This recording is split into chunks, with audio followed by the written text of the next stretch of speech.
Hi, I'm Stephanie Chase, and you are watching The Chase Files. This week, we speak with Professor Don Marshall about the political climate in Barbados as we chase the vote. But before that, we take a look at Barbados in 60.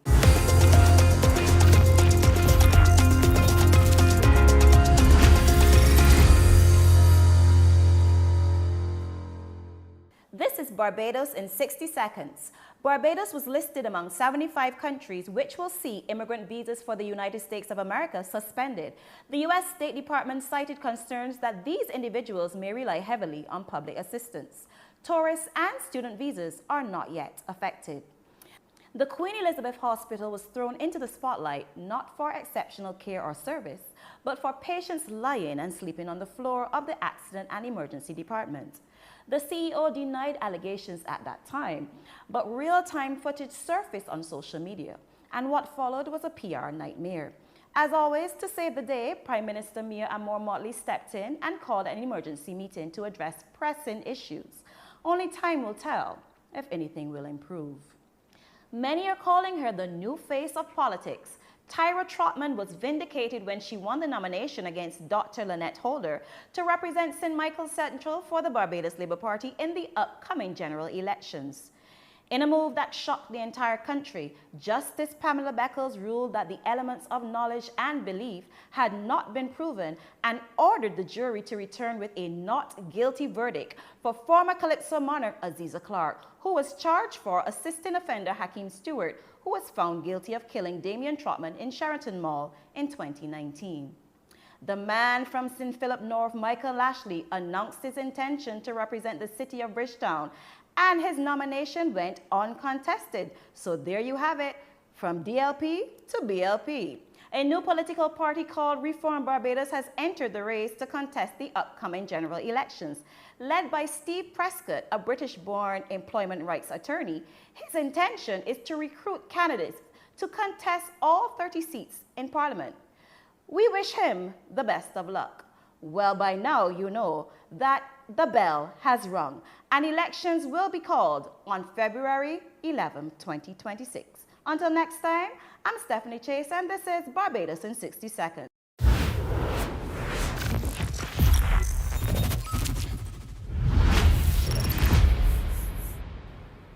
Today I have with me Professor Don Marshall, who is one of the Caribbean's most respected political analysts. He holds a Bachelor of Arts with honors in History and Political Science, a Master of Philosophy in Political Science, and a PhD in International Political Economy. He has been lecturing at the University of the West Indies Cave campus for approximately 30 years. He has written over 10 chapters, co-authored 8 monographs, and authored 16 full articles in leading academic journals. This proud father of 2 is an avid road tennis player and cricket lover, along with being a community activist. And I'm so happy to have him here on our first podcast as we chase the vote here on the Chase Files. Thank you very much. Thanks for being here. Yes, I wasn't expecting that introduction, but go ahead. Well, it definitely is warranted. I'm having an esteemed guest, and I'm really honored to have you, Professor Marshall. Mm-hmm. Can you call me Don? Absolutely, Yes. Because then we can get comfortable and make this conversation even more, personal. Yes. The bell has been rung. Yes, indeed. What does that mean for you? What does that mean for the people of Barbados? Well, the first thing that struck me was that it was exactly 2 weeks after Maduro was held hostage, kidnapped Yeah. by the United States. Yeah. And from that signal moment, the Caribbean, in terms of Caribbean integration, CARICOM has been facing its greatest threat in terms of an integration movement and a sense of coherence among the heads on the way forward. So questions about accepting third country asylum seekers or refugees, it has been tearing this region apart literally because there's no coherent response to it. Each country seems to have engaged in bilateral discussions with the United States. So the latest report is that Barbados has not yet been approached on the question. So there's that. There is tension in relation to the varying positions that each of the sovereign Caribbean countries have adopted in relation to their role in what's happened in Venezuela. I don't have to repeat that, but you know, there's no unity across the region on the approach and the role, and a reminder to the United States that the exercise of big power chauvinism is not something that we welcome or embrace, as we've enjoyed for the last, I would say, 50, 60, 70 years, a zone of peace, this region. But now we are facing uncertainty because of conflict and so on. So when I heard of the announcement, that's the first thing that came to my mind, exactly 2 weeks. But realistically, in the closing weeks, months of 2025, we felt that there was something stirring. Yes. And coincident with that too, the political temperature was rising, all to do with some policy failures and zigzags on the part of the government, and uncertainty as well within the Democratic Labour Party in terms of settling, coming up with a coherent narrative on the way forward. So if you want to look at politics in the sense of a contest between major political parties and others, the timing from the vantage point of the incumbent government is good timing because it catches the opposition on the hop. Yeah. That is opposition parties on the hop, although the Democratic Labour Party, among the others, would say that they have had their candidates in place. But were the candidates known to the public, the full slate? I don't think so. So in that sense, they're caught on the hop. What I really want us to do during this particular segment is to give the average Bajan a guide, because we've been hearing the term voter apathy, people not wanting to vote or being unsure about voting. What do we do to change their perceptions? Well, we have to re-energize democracy. That's really a problem the region faces. We need to re-energize democracy. But then what is democracy? Well, you know, that's a deep and profound question, because democracy in large part has been about adversarial politics of winner takes all. Yes. And we do that for 2 seconds every 5 years and believe that that is how democracy should be actualized. But that's just about electioneering, really. And while there's a lot of intrigue and theater around that and excitement, like say in Barbados, these are 30 by-elections in one general election, so there's going to be interest per seat, per constituency. The reality is democracy is about the fulfillment of a whole set of aspirations and goals around egalitarian or fair outcomes for all in terms of a share in the economy, a share in equality or reduction of inequalities, etc. So equal access to resources and equal access to opportunities. Yes. And an end to prejudices of all kinds, class, gender, race, age, ethnicity. And certainly, while the ending that is a goal, you want, as you march towards that goal, the reduction of these kinds of discriminations, and we don't want the lopsided legacy of the colonial and slavery past to be with us, where wealth is in the hands of a few, with token other ethnicities involved, and the bulk of the people are immersed in low-paid, mundane jobs and so on. We want to bring an end to that.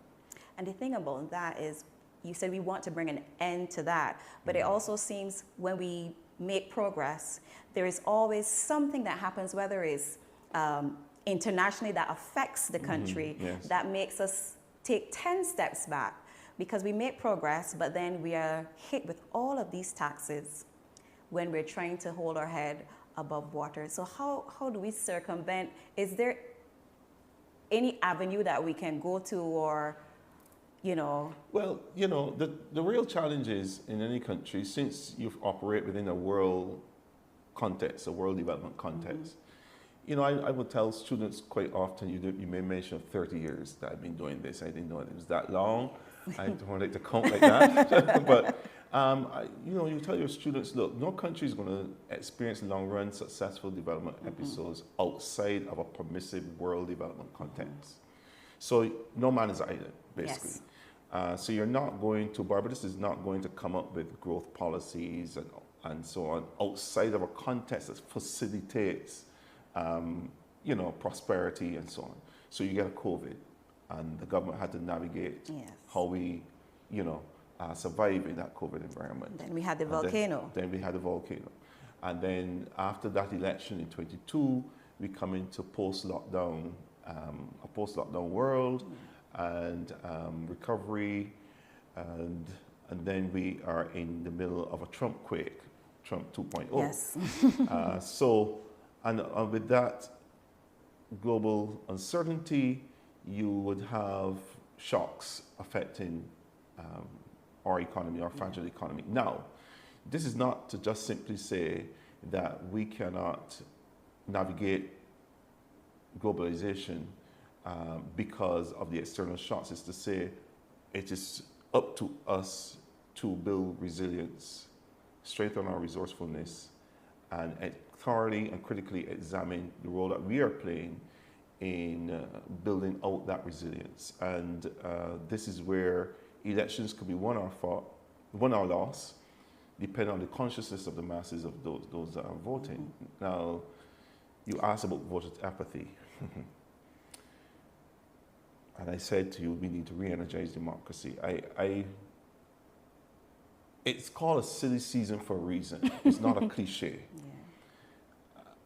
A lot of issues are going to come up that have absolutely nothing to do with Barbados' developmental. So put a pause there then. So then what information would be essential for the average Barbadian to make a decision on who to vote for? Decisions on plans for arresting cost of living. Decisions on how do we balance the need to provide these essential public services that we want to enjoy with growing out the economy sufficient that you could reduce your dependency on fuel, on food, and on medicine. Those are our three biggest imports. And I wish politicians on all sides would speak to the various publics in very clear language. Sovereignty and development is about improving the circumstances, the life chances of the majority in your country, and making sure that you can navigate or, as it were, sustain some degree or ensure some degree of long-lasting sustainability, notwithstanding the fact that we are subject to history's push and shove. Now, if I identify for you, Barbados' biggest problem is its food, fuel, and medicine, and that those three things constitute a drain on our foreign exchange, then you have to frame a developmental future on how do you facilitate reduction of these. So you think that the current government would have started pertaining to the food and nutrition with the National Nutritional Policy that they've tried to implement in the schools, and they've been receiving a little bit of pushback? I think that is, okay. The National Nutritional Policy is good insofar as it addresses the obesity and lifestyle issues that we face relative to non-communicable diseases. Correct. So that's fine. Does it make an impact and dent on our food imports? No. No. So then you have to question the coherence of the program. I've often felt that government successive administrations tend to run hard along a particular policy line, missing that there's a need for horizontal policy planning. So what is the role of the Ministry of Agriculture in ensuring that our farmers are producing healthy alternatives, right? And healthy crops and so on. Healthy foods that will allow us to reduce our imports. And then what are the challenges the farmers are facing? And where there are challenges, how do we source regionally as in efficient ways that would stop us from sourcing up from other places? and so on and so forth. And many things are connected to this. So we need the Ministry of Finance to be able to incentivize farmers, because farmers have cash flow challenges in any small business person. Yes. So it's not just a matter of providing subsidies for sugar growers, sugarcane growers, and ignoring other kinds of farmers in non-sugar crops. Nor, and I often say, let's use tourism as a model of how the state intervenes. So we know that hoteliers and those entrepreneurs clustered around the tourism model and industry benefit from subsidy, benefit from support. So we would like to see, I would like to see developmentally, those areas and sectors of the economy where we have small producers, small entrepreneurs involved, they too receive some kind of support. But I'll pause for now because I could go on and on. All right. I want to ask you this question here now. How would you measure the success of anti-corruption initiatives in emerging democracies? Because we've had a lot of talk and debate about the integrity legislation here in Barbados, and a pin has been stuck in that. And we have people who are constantly saying this politician is corrupt, or the government is corrupt, or in bed with corrupt officials. So how then do we deal with that? Well, the first thing is how pervasive and nebulous at the same time this word corrupt is. Corruption, corrupt. The first thing is that we have to recognize is that there is a sort of geography of exclusion and inclusion when global bodies are looking at corruption, like transnational, Transparency International, for example, and others. They tend to look at emerging economies and so-called countries of the South and treat to them as special cases requiring Western reform, Western tutelage, and so on, and all that needs to be thrown out. Corruption is endemic and is part of the capitalist world system, in the sense that we are still globally involved in international cooperation efforts, police cooperation efforts, in tracking and tracing criminal money, deviant money, whether it's in the form of the mafia, whether it's in the form of persons gaming the international tax system. The criminal underworld, much of the criminal underworld continues to thrive the way it does because of the ways in which, politics is, they invest shrewdly in politics, and they buy this, they buy governments, they influence governments, etc. So let's come back now to the 166 square miles that has been Barbados. A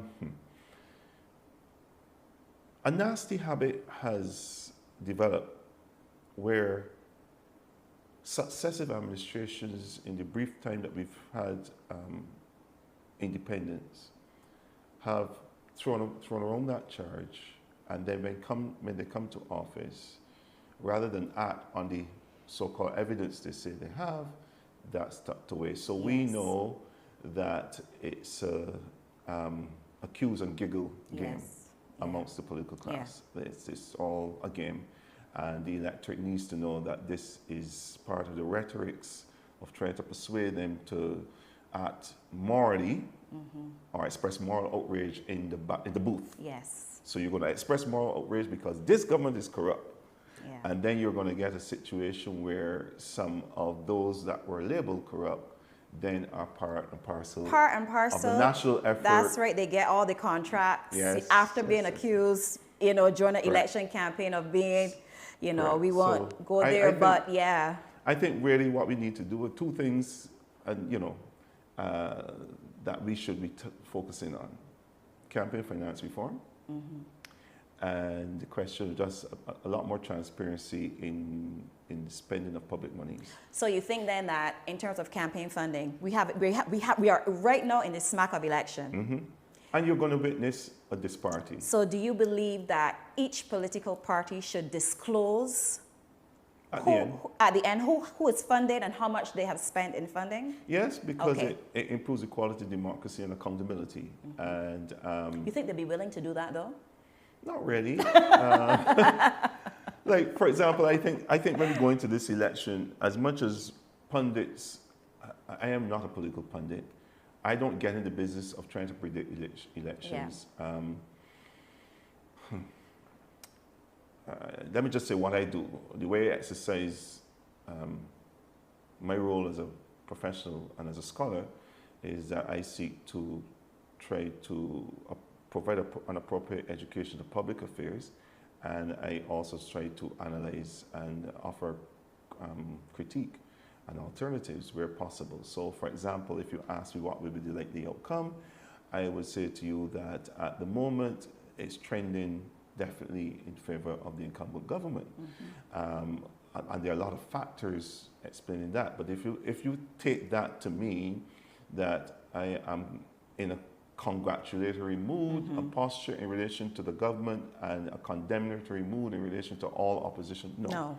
I am saying right across the board, the political parties have a lot of deficits to meet in terms of re-energizing democracy, raising the consciousness of the various publics. But I also recognize I'm not naive, sitting as I am, where I am as a scholar, and I can see that, as the Chinese would put it, be like it so. The political parties enjoy what they do by keeping as much as possible. They like to engage in the art of distraction, and as part and parcel of winning and wooing, energizing their own bases. But they need to engage in certain fables.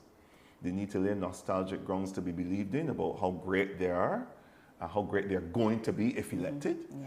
And I see that game, I recognize that, and you would not hear me 30 love, 21, 26, 4. I don't, that's not really my style. I know there are people that like the intrigue and the theater, but I look at democracy and not electioneering.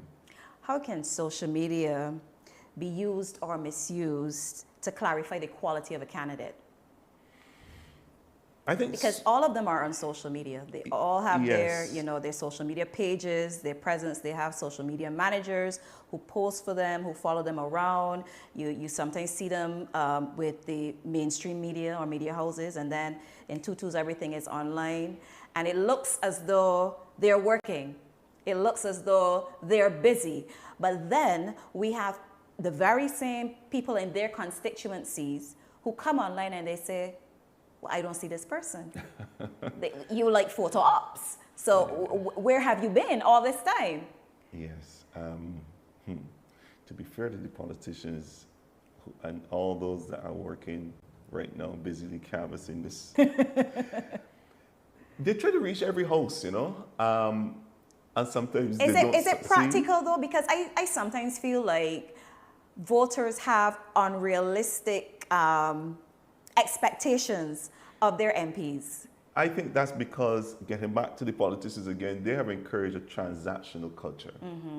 So politics is about what are you going to do for me and what have you done lately. Yes. So this is why it exacerbates, this is why you treat with greater resonance when someone says, well, I never see the MP in the last 2-3 years. Yeah.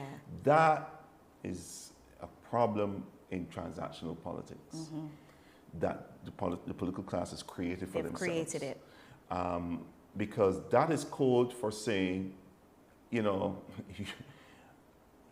are probably serving and servicing others, yeah, but you've not come to my district, or you've not come to me. Now, on the question of the you were speaking about use of social media, it comes back really down to how much spend you have, and then the quality of the services that you procure. So there are some social media influencers that are better than others. Yeah. So it's not just only about money. Yeah. You've got to got the right people. Yeah. To the credit of the Prime Minister, ever since she's come to office, it is quite clear she's allowed herself to be handled by professional cadre of individuals who understand in a mediatized global culture the need to ensure that you are not only seen to be on the right side of debates, on the right side of But the relatable issues, to the people. but yes, also relatable and so on. And I don't want to just put it down to her handlers. She's also blessed with rhetorical talent, Yes, so that helps her. Because of the adversarial nature of politics, we will want to say that it's only her, but the reality is that we, in the role of opposition leader, Barbadians have gotten more than a sneak insight, but a clear view of why Ralph Thorne, The leader of the opposition. Why he has been successful in his profession. Clearly, he is a master of the courtroom. Yeah. Clearly, his prosecutorial skills are exemplary. And like the Prime Minister, he's also blessed with rhetorical talent. Now, but he's devoid of, to my mind, this is my impression, I don't see him being handled in the same way. Yeah. So if I were a strategist, I'd be thinking to myself, look, you've got to be handled in a way by, it's not just about money, but the services you procure around you has to do a better job. I see attempts, and I recognize, attempts of man of the people. He's in St. John, and what he's been doing. You see it on social media, etc. That is only a start, and it's a bit late in the game. Yeah. But that's just to talk about strategy. But the reality is that we will see in this election the influence of access to financial resources. I am just simply saying, where you have a situation where an incumbent government enjoys advantage of resources, and coincident with a time where there is not an overwhelming sense that we need to change, let me put it like that. There's no compelling narrative on the ground led by the opposition of the need to change. Access to resources can tip the scales in favor of the incumbent. In this case, the lead opposition, which is the Democratic Labour Party, does not have access to resources, beginning with the fact that they didn't have a member of the House who came to the House after winning a seat. Yeah. So we all know the story about them not being able to get the subvention and so on. So they start at a disadvantage. And let me tell you something, politics is also about impressions. Yes. And, there'll be a big rally today, for example, in Checker Hall, St. Lucie.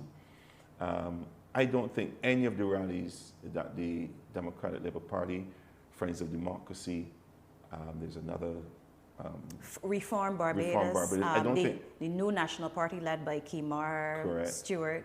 I don't think they will match the scale, the hype, the excitement. Because the reality is presentation matters. That's right, and you've got to pay for it, and you've got to be paying for quality, because it's not just having the money, but you have to, you see, I quietly admire skill wherever I see it, and expertise wherever I see it. So as somebody that aspire to do better at my own job, I admire those who are very competent at theirs.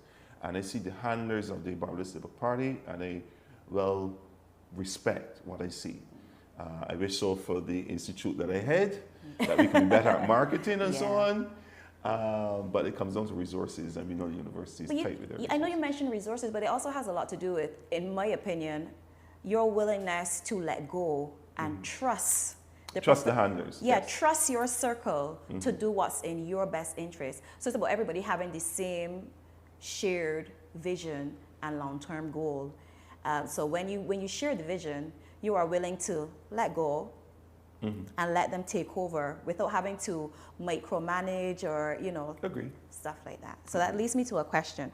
What does bias and confirmation bias play in elections? Because you will hear this person bias, that person in bias. None of us are without bias. And the first thing is you have to dispel what I call scientism, which is a particular ideology that believes that human beings can somehow be objective. Yeah.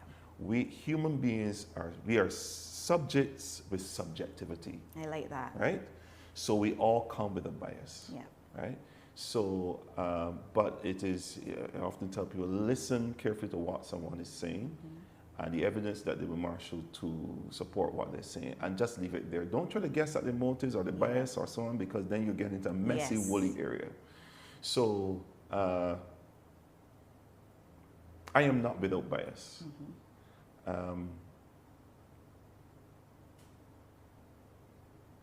am not, for me, I am not satisfied with the level of politics across the political divide. I am not satisfied. But maybe that's, it's just me.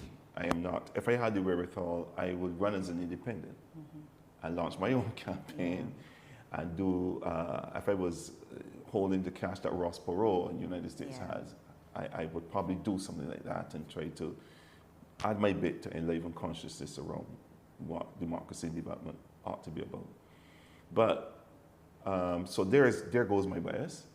What does it lead me to do? It leads me to subject incumbent governments to sort of swinging critique. And it leads me to be even more critical of opposition parties that are supposed to be governments in waiting. And my expectation of them, I expect that Thorne's Democratic Labour Party should do better than the PISA Democratic Labour Party and the Frandus-Stewart Democratic Labour Party by presenting alternatives. Have they done that? No, and that has been my critique. I've always said, whatever the burning issues are, if it's to do with cost of living, if it's to do with raising crime, well, I give the Democratic Labour Party a pass on raising crime because Verla de Pisa was head of a think tank arrangement within the party, and the government, credit to the government, they found value in the recommendations. Yes. But like that should have been an example on all the other critical issues. What are we going to do with the future of the sugar industry? Does the Democratic Labour Party have a position on it? Well, No. sometimes though they are invited, the ruling government does invite them to come, and participate, and they abstain. Why? To be fair, some of these are gestures of inclusion and not necessarily true engagement. So, so I imagine that the way the adversarial politics would go, they have to discern what is providing legitimate cover for the government and what is genuine. They have to make that determination. But it falls to the opposition parties to sensitize the various publics with what are they going to do. They don't have to give us nuts and bolts, but they have to influence the conversation away from just simply being oppositional or just simply opposing what is. Yeah. So that's where I tend to, my bias is that I tend to, some people tell me I'm kind of hard on the Democratic Party. And then other people will say I'm kind of hard on the government, but my position on their Economic Diversification and Growth Fund Act now, I think is ill-conceived and so on. I don't want to repeat that here. But it just goes against everything I've studied, trained, advised. So then what does the former government say about future governments of Barbados? I like that question. Because we're looking to the future. And well, if you're not into, I'm sure the Barbados Labour Party and the Democratic Labour Party and other parties planning to do a manifesto will be producing these manifestos that are going to sound forward-looking. It's going to be speaking to the decade of the 2030s. And, but I expect the gimmickry that normally occurs to take root, which is you launch these manifestos late in the day, so it sustains the final 6-7 days of the campaign, and like hotcakes, people grab them, and you energize the base by saying, look, we have our future here in our hands, but there's not going to be a national conversation of any seriousness. I don't expect any national debates either among the leaders. It's interesting that you should say that, because one may argue that leading up or prior to the election being called, the public would have been encouraged to engage in town hall meetings and so forth. But then what role has public opinion played in the creation of national policy? Do they really take our opinions and our concerns into account? That we can actually see real change in the policies that they implement or that they present to us? This current government has been engaging in town halls and the rest of it. But at the same time, there's been a disconnect. And the disconnect is in the way in which Barbadians fear being critical. So quite often, town hall discussions and so on turn out to be difficult dialogues for those that are contrarian. And we see public activism kind of somewhat muted in Barbados. And I can think of, for example, if we take the role of objectors in relation to determining electricity rates, and we see how the government has looked askance and askew at that process.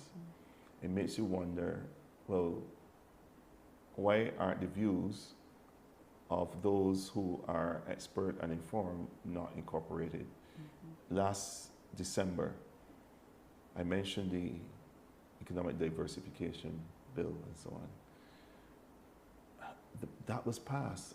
That's a shocking, I was shocked to see that, let me take myself out of it, other experts demonstrated the loopholes. And then we had a weasel position put forward by the private sector body, one of the private sector bodies, that we like the bill, but these are some things we would like to see. No, you not we like the bill, but these are the things you want to see. You say these are the gaps. When the bill becomes an act, it sort of, as it were, concretizes the loopholes. The loopholes. So you need to think. Now, at the same time, while I would say it's a mixed bag, this government has also walked back some things on the basis of public reaction. So I want to be fair. Yeah. There are some, you think of the cybercrime bill, for example. Yes. And you think of the regulations in relation to tint. There's been a tinted windows. There's been some public reaction, and the government has more than once demonstrated a willingness to listen. So in that sense, I couldn't say that the government, this current government in the session that has just ended, parliamentary session that just ended, was stubborn. I will have to say that on some issues it plowed its way through, and in other issues it held back for revision. Some people criticize that as walk-back government. But backpedaling. Yes, but I still think that there's scope for saying that it's a situation where you have to listen and respond. Well, what role, explain the concept for me then of political polarization and its impact on policymaking. Well, I think you're talking about tribalism. And this is the nasty underside of Westminster politics in small societies. Unfortunately, too many publics miss that across the political divide, this elite of politicians and aspiring politicians do get along. They do. They all understand collectively it's Barbados first. Okay, they have a different ideology, maybe. Yeah, although it's not ideal. I was different policy approaches and so on, right? And different styles and different personality types that they will gravitate towards and so on and so forth. In an earlier heyday, you would say there was a sharp ideological divide. Today, the parties are the same, so ideologically. So it's a matter of style and policy emphases and so on and so forth. So there's no real difference then? I would say there's no real difference among any of the parties. No, and that is why Gabby signed some couple of years ago, BLP, DLP, all of them one party, but it's manifest now in the fact that they're not principled positions that represents a sharp divide across the parties, which is sad because it also reveals a high degree of political naivete relative to understanding international relations, international politics, and basically how the world is run. There are many policy choices that turn on the question of how you see the role of the state, how you see the role of the market, how you see the role of the private sector, and how you see the role of planning.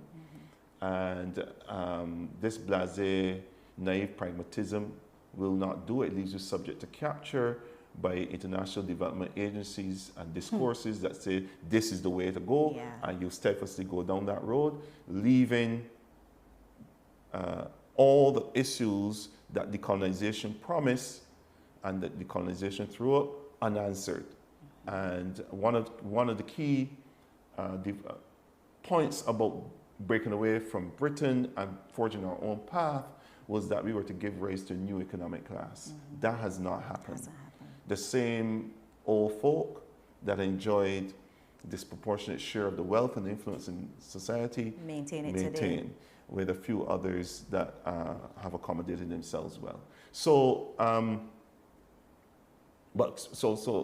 in essence, then what you have is a situation where the political parties, because they've stopped thinking deeply about the way forward and how we plan the way forward, and the role that the state should play, and the role that the private sector should play, and the role that foreign investors should play, because they don't think sufficiently deeply about how to arrange a marriage and a partnership around that, and around what principles, you don't get the divide. So this is why a Michael Ashley can transfer and go across to the Barbados Labour Party without missing a beat. Never mind the drama of it all, etc. They will migrate because there's no real principle, ideological, and philosophical divides. They will migrate easily. So for me, I am not surprised. I am not surprised at the fact that, you know, after this election, you may see some shuffling again. I was just about to say, so we should expect it. We shouldn't be shocked when it happens. No, and you can get reverse migration too. True. You can get it coming the other way. I mean, like Ralph did it. He crossed the floor. Yes, yes, yes. You know, so, you know, what the problem for, like any club, like any social club, where, and in this case, political parties are more than just social clubs. They're people that self-identify as members of a political party, and it gets back then to the point I was talking, to the point that you raised in the question where you asked about tribalism. When we get so rabidly partisan, we close off the potential to hire and to procure for the development of the country the brightest and the best. We want to engage them to come on across, to enjoy the challenge of building out a new future, but they must somehow become a member of the tribe. Yeah. This is when it's perverse. Yeah. This is when it's really, really perverse. And if you don't want to become a member of the tribe, you will be later chewed up and spat out. Yeah. Because we are not sure about your loyalty. Yeah. So somebody that is principled and will assist a government because they're assisting the government of Barbados and not necessarily the ruling party, could find themselves, the minute that they have to be a bit contrarian, can find themselves replaced. I think that's the climate that we're currently in. Yes, it's unfortunate. Many people have experienced that. They don't want to commit to a particular party, but they are committed to the development of Barbados. That's right. And the lines are becoming too blurred. Yes. Where in committing to Barbados, when called to serve, you do serve. But then there's this expectation that you toe the line. You toe the line. Yes. So party paramountcy is something we have to fear. And we also have to fear the cult of personality. So sometimes I blink and I wonder, what is it that members of political party expect of their leaders? Well, the cult of personality, let's look at the Prime Minister, because there's a perception that there is no one else that can lead the Barbados Labour Yep. Party Mm-hmm. or the country apart from Prime Minister Motley. I think that people Because fear. we want our Prime Minister to be not more than just Prime Minister inter pares. We want our Prime Minister to fix everything across the ministry. And she's expected to. So Yes. something happens in the Ministry of Health, it's, the people, the Minister of Health can't solve it, the CEO can't solve it, the Prime Minister has to step in. And it's unfortunate. But So she they has to all- micromanage her entire government. Listen, Is that how it's supposed to be done?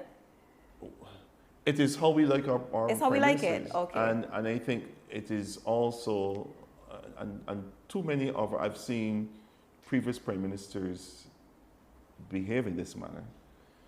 And then you get the opposite in Freundel Stewart, or the perceived opposite in Freundel Stewart, and then that's seen as too laid back. So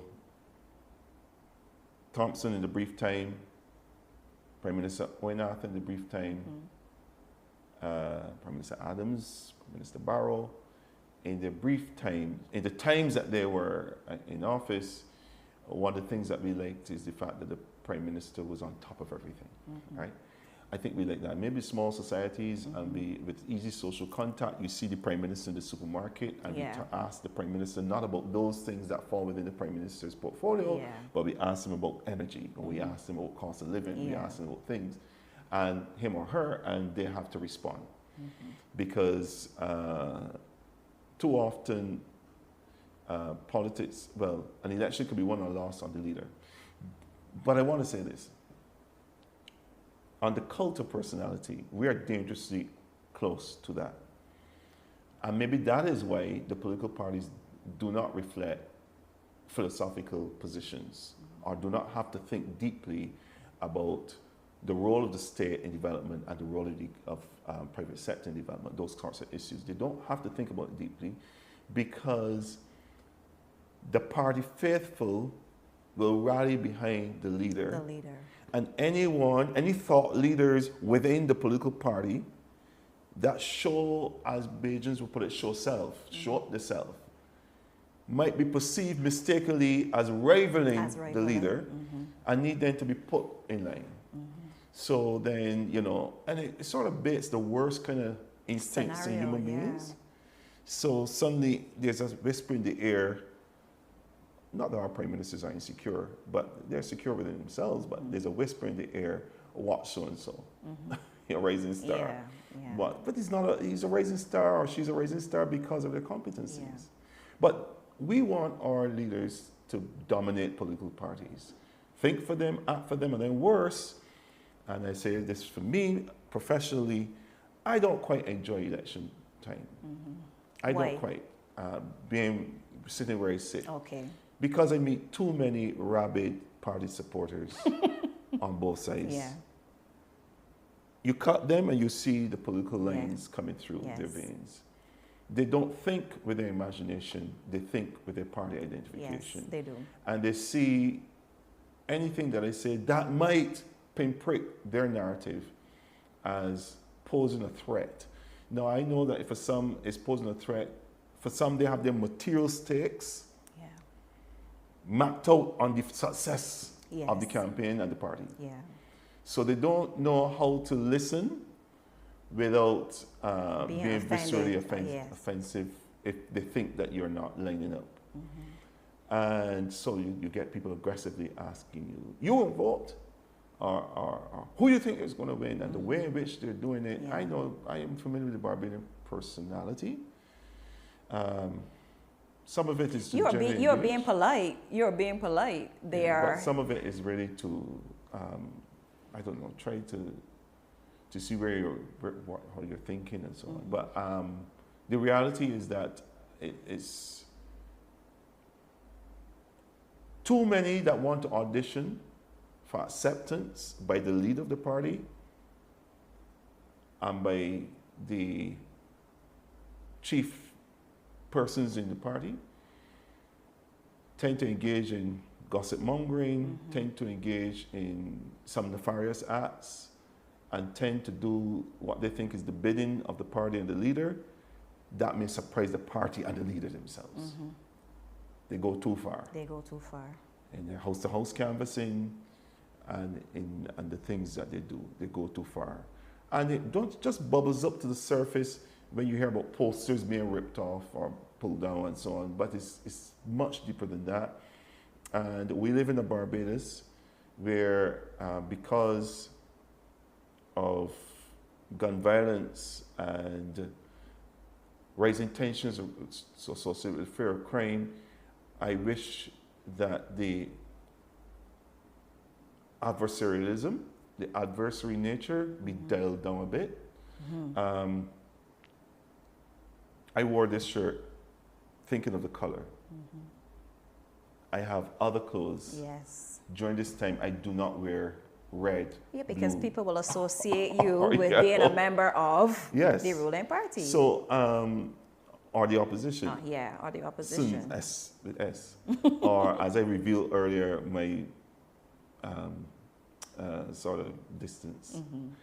But yeah, so it's generally for the well-being of, if you want to energize democracy, these are some taints and some trends that we must remove. And I wish that the people become more passionate around approaches to democracy, approaches to development, and a sort of programmatic agenda than they are to the personalities per se. You can identify a personality with a program. Yeah, that's fine. But when you get to the point where that political personality makes errors, but you can't see those errors, Then I that's find the it problem. difficult. Yeah. And we have too much of that happening. So there is a let's hate Ralph facade going on. Let's despise Mia facade going on. And that is not the way in which we should proceed. So then do you think that we have a divided society? And then what steps would be critical in mediating those types of conflicts? That the politicians would address the issues and avoid the ad hominems, and that they critique, oppose if they must, the thinking behind the other programmatic agenda that they see as problematic. Stick to that. And there's a lot. If you have the talent, if you are a wordsmith, if you understand how to appeal to people's sense of irony, humor, etc., there's a lot you can do I heard without having to resort to ad hominems. The leader of the opposition said last night that they're going to run a clean campaign. I think that many The proof of the pudding is in the eating. Yeah, They all that's say that. yes, right. But I say that to go back to what you were saying. We're tired with all the insults on the platforms. The theater of politics has run its course to a That's certain extent. And as you said, I believe that if they address the issues, that things would go in their favor. Of course, and crack a joke. You can crack a Yes. joke as you address the Yes. issues, because there's a lot that you can. You see, satire and wit. I'm not making a plug for Laugh It Off, but satire and wit can carry you a long way. Agreed. You can say, this is why I admire artists, the Calypsonians and others, who can Be creative. be creative and, in how they do Yes. the praising or the criticizing. And there's a way in which you can do it. You know, there have been many faux pas events and moments that you can play on and mimic and so on. And it's fair game. Everybody on both sides will have a good laugh. Yes. You know, the side that's being criticized wouldn't laugh publicly, but they'll meet, as I tell you, their friends, Yes. and they will say, that was a good Yeah. one. Chocolate. You know, and Yeah. I think we have to reach a stage where it can be, because nobody's coming out to bottleneck Jew, pardon the phrase, to listen to an all-out boring discourse. No. But the They perception need to is that be- they can come out and they like you to fed to the artists that can perform after all of the. It's part of our culture. We are a people with rhythm and tempo. So I am not. I let the artists get in work and so on. Yes, That's the positive. that's a positive. Yes. But when the whining is over and in between, What there, are the we need- takeaways? Yes, we need. What to- are the we need- takeaways? We need to know that there has been a consciousness raising set of issues, and we need to know that we had just attended a consciousness raising event. Yes. It wasn't just a mass meeting or a spot meeting. I left there a little clearer in my understanding of your position. All right. In closing, I want you to send a message to the voters. Give them some advice. I'm not telling you to plug. I know you're not going to plug any particular party, but we want people to exercise their democratic right, whether they want to vote, whether they don't want to vote, if they're a bit unsure. What advice would you give them during this time? To be discerning. Try to discern which member of parliament in your area and which organization to which that member of parliament belongs will in the next 5 years improve your life chances and the life chances of your community. Second, which of these candidates or which combination of candidates, because sometimes in voting for MP you have to make a number of decisions in your mind, which combination of candidates will be able to exercise sovereignty in a way that would avoid a denationalizing and a sort of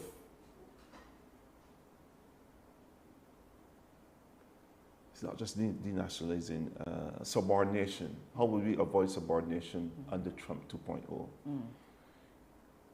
Too many of the nomination processes that we will see and that we have seen across the branch meetings never rise to the level of the national. It's so primordial, the politics is so localized and based on navel gazing that we miss that Barbados must have a position about how it sees itself, how it will continue to contribute to global civilization, and the role it will play in shaping up the new world order.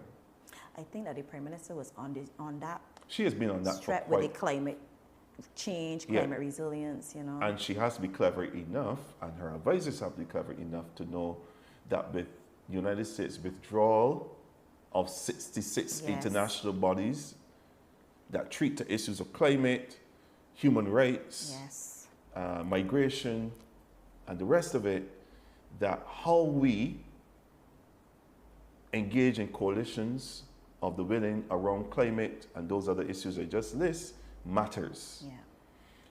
It's not about this colonial mindset about don't poke the bear, let's keep quiet and so on. Let's dive under cover and hope that the elephant walking around wouldn't trample us. The particular nature of the Trump presidency is that silence is not an option. Because the November National Security Document that clearly outlines what Make America Great Again will look like tells you that the Trump presidency will treat to this hemisphere as its backyard, and that we are in its backyard. And a politician once said from this region in the 80s, we are in nobody's backyard. And we must have a way of saying that without necessarily having to trumpet that all over the place. But in your negotiations with foreign investors, in your negotiations with the bilateral governments, you are articulating a position that reflects that we are not in anybody's backyard. And to wit, former late Prime Minister Owen Arthur, we're not only not in anybody's backyard, we are not going to be children in any imperial authority's yard, Yeah. right? That is not who, that's not, you know, we have to remember our ancestral obligation. We can't have all those national heroes Yes. and then forget the principles upon which Yeah. they stood because we need to lower our head and Yes. lower our height Our total line. and toe the line. Yeah. That's not who we are. And perhaps the election was called because I think the Prime Minister wisely knows that Barbadians will not take easy to any defaults on sovereignty. There's some difficult dialogues ahead with Trump. And maybe she wants to get a mandate to be able to boldly and stridently address this new dispensation with confidence. Similarly, the opposition leader might welcome the opportunity to reflect on these things because of the happenstance that Yeah. he has to think about, you know, how Barbados would manage these times. So I would say to the closing, be conscientious, be discerning, and ask greater questions of those potential MPs coming to your door, coming to your doorstep. Please raise above the potholes and the lamps, Yes. the night lamps, and the ask them about crime. Yeah. Ask them about Healthcare. Ask them about navigating the sovereignty of Barbados. Ask them about how do we reduce our dependence on the level of foreign borrowing. And certainly, if we have to borrow, how would it impact the reduction in oil, in fuel, medicine, and food. Yes. Thank you very much for that. You're welcome. Yes. And on that note, I want to thank you so much for being my guest today. I know that Professor Marshall would have given you a lot to think about, a lot to contemplate, a lot to meditate on as we forge forward during this election period. So stay locked to the Chase Files as we continue to chase the vote.